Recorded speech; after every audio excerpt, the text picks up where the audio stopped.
warahmatullahi wabarakatuh. Saya Oksadi Pratama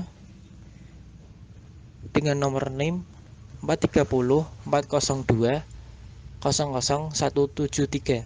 Di sini saya akan menjelaskan tentang pengertian perkembangan manusia.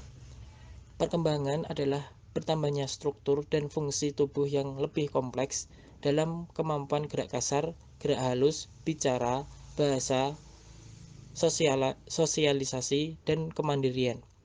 Perkembangan merujuk pada pola, kelanjutan, dan perubahan yang mungkin terjadi pada seseorang manusia selama perjalanan hidupnya.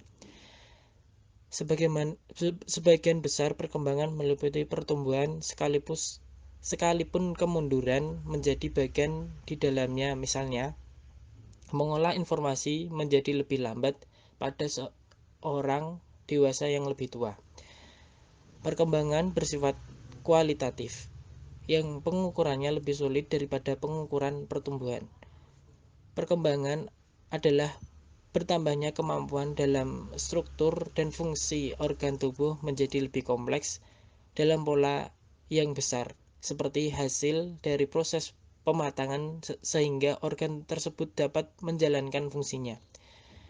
Pola dari perkembangan menjadi kompleks karena merupakan hasil dari beberapa proses, yaitu 1. Proses fisik meliputi perubahan yang bersifat biologis individu, gen yang diwariskan dari orang tua, perubahan hormon selama masa pubertas dan menopause, serta perubahan yang terjadi sepanjang hayat pada otak, tinggi badan dan berat badan, dan kemampuan motorik serta mencerminkan peran perkembangan dari proses biologis. Yang kedua adalah proses kognitif, meliputi perubahan yang terjadi dalam pemikiran, kecerdasan, dan bahasa individu. Yang ketiga, proses sosial emosional, meliputi hubungan dalam perubahan individu dengan orang lain, perubahan pada emosi, dan perubahan dalam kepribadian. Faktor-faktor yang memengaruhi perkembangan manusia. Terdapat dua faktor yang memengaruhi perkembangan manusia, yaitu 1. Faktor endogen. Faktor endogen ialah faktor yang dibawa oleh individu sejak dalam kandungan hingga kelahiran. Jadi, faktor endogen merupakan faktor keturunan atau faktor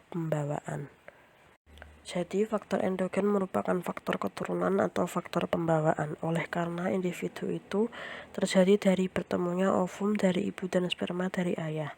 Maka tidaklah mengherankan kalau faktor endogen yang dibawa oleh individu mempunyai sifat-sifat seperti orang tuanya.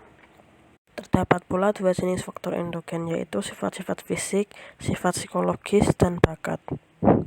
Sifat fisik seperti yang dikemukakan dalam hukum Mendel didapat dari turunnya sifat fisikal ayah dan ibu melalui pencampuran gen-gen keduanya. Sifat-sifat ini mudah terlihat secara kasat mata dan pada umumnya tidak dapat dirubah.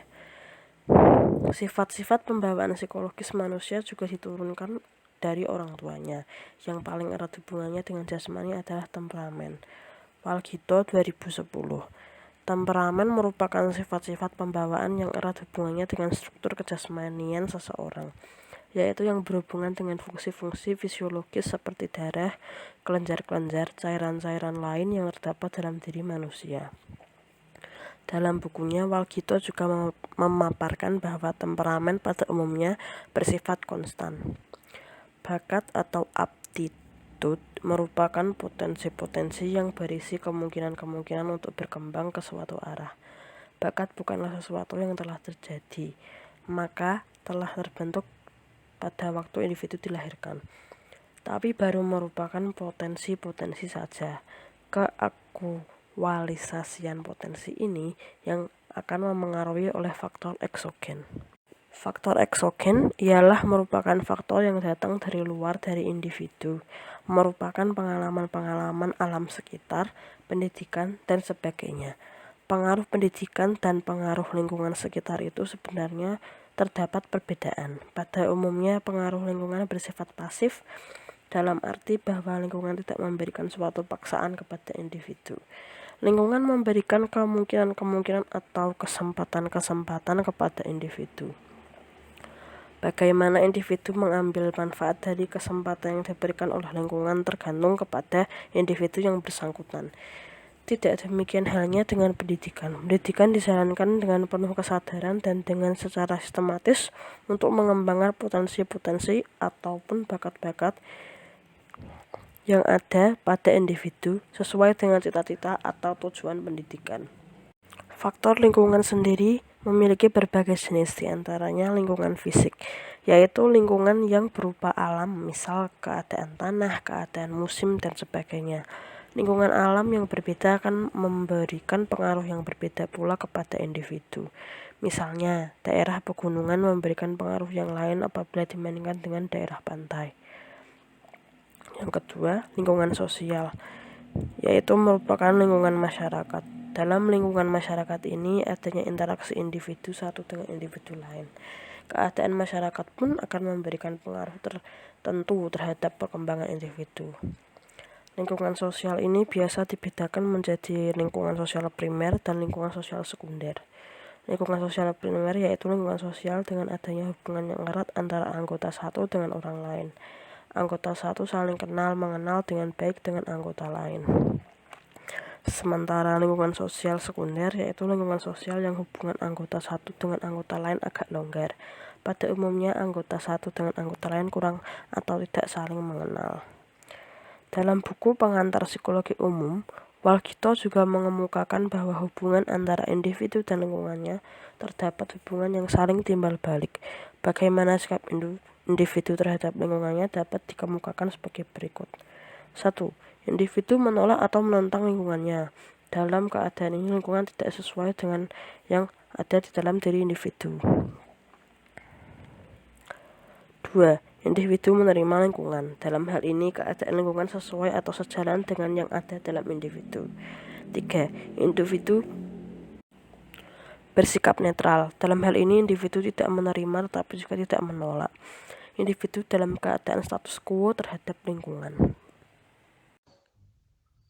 Perkembangan masa anak-anak remaja dan dewasa. Perkembangan manusia merupakan suatu proses yang memiliki beberapa tahapan. Dari setiap tahapan, seseorang memiliki kemampuan atau keahlian sendiri-sendiri, dan pada manusia terdapat tahapan yaitu masa anak-anak, dewasa, remaja. Masa kanak-kanak, satu periode pranatal. Pada periode ini merupakan suatu proses di mana terjadi pembentukan wujud manusia yang terbentuk saat di dalam kandungan. Hal yang terjadi pada fase ini pertama terjadi pengalihan ciri-ciri genetis dari kedua orang tua. Bila terjadi gangguan dalam proses ini maka baik ciri fisik maupun psikologinya akan terpengaruh. Kedua, terbentuk organ tubuh yang menentukan jenis kelamin. Periode bayi. Periode ini mencakup beberapa periode perkembangan yang pendek. Pertama adalah infansi orok, terjadi selama 2 minggu sejak lahir. Pada periode orok merupakan periode terpenting dalam kehidupan manusia. Dalam masa ini bayi mengalami masa penyesuaian diri yang radikal karena dihadapkan pada suatu situasi kondisi yang amat berlainan. 3. Periode awal anak-anak. Periode ini dihitung sejak anak-anak berusia 2 tahun sampai 6 tahun. Ciri perilaku yang menonjol dalam usia ini adalah semakin baiknya penguasaan terhadap tangan dan kakinya, kemampuan bahasa lebih baik termasuk mengucapkan kata-kata susunan kalimat.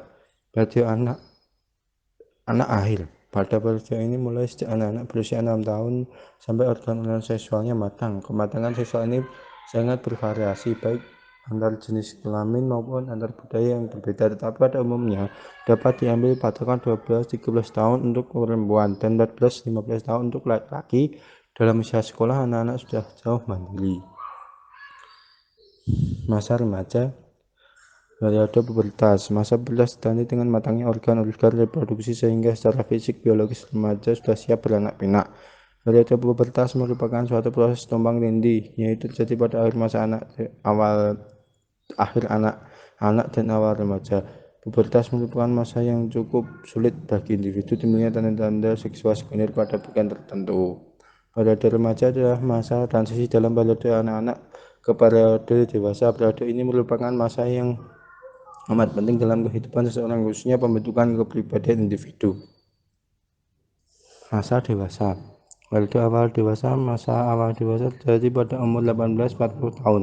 Periode ini merupakan masa pemantapan diri terhadap pola hidup berkeluarga. Individu sudah harus memikirkan hal-hal penting lain dalam proses hidupnya, mulai serius belajar demi karir, memilihnya pasangan hidup, dan cita-cita menjadi realistis.